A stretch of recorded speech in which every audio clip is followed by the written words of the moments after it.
So UNODC Global Maritime Crime Program, with the Danish support, we are intervening at the first responder level.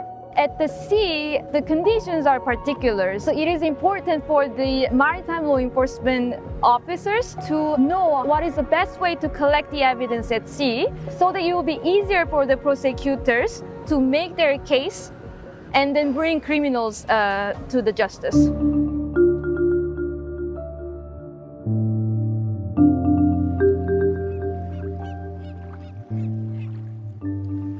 The Danish government have a comprehensive approach to maritime security through versatile engagements in the region, including Ghana. So we have engagement with the Kofi Annan Center on research, dialogue and training.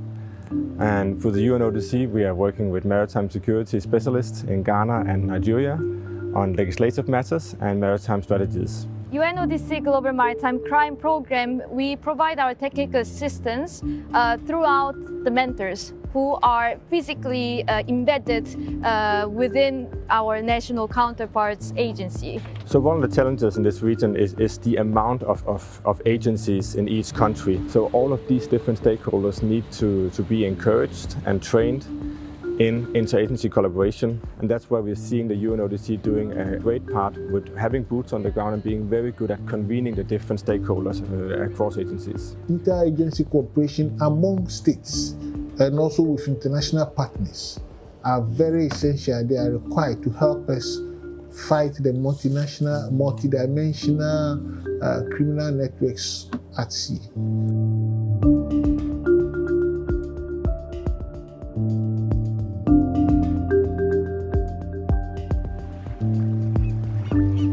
My area has to do with how to combat transnational organized crime when it comes to Somalia and also on the Horn of Africa, with links to violent extremism and creating of revenue for Al-Shabaab. So it has to do with, for terrorism, it has to do with building up a knowledge on this area, and then for the country to create a strategy on how to disrupt these areas, but also in how to do it in a regional perspective as well, which turns into be the objective for the Danish and cooperation with UNODC, but also mandated in UN Security Council resolution as well.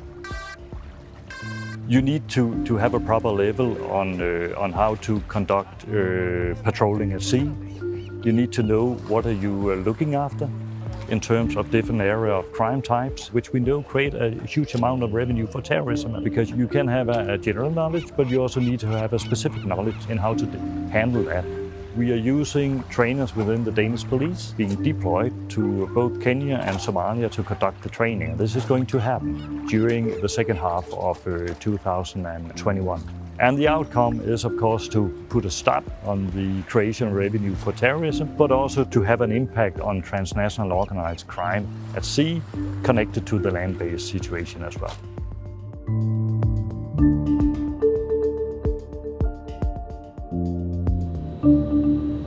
So here, these were the caches that they found when they went in. Yeah.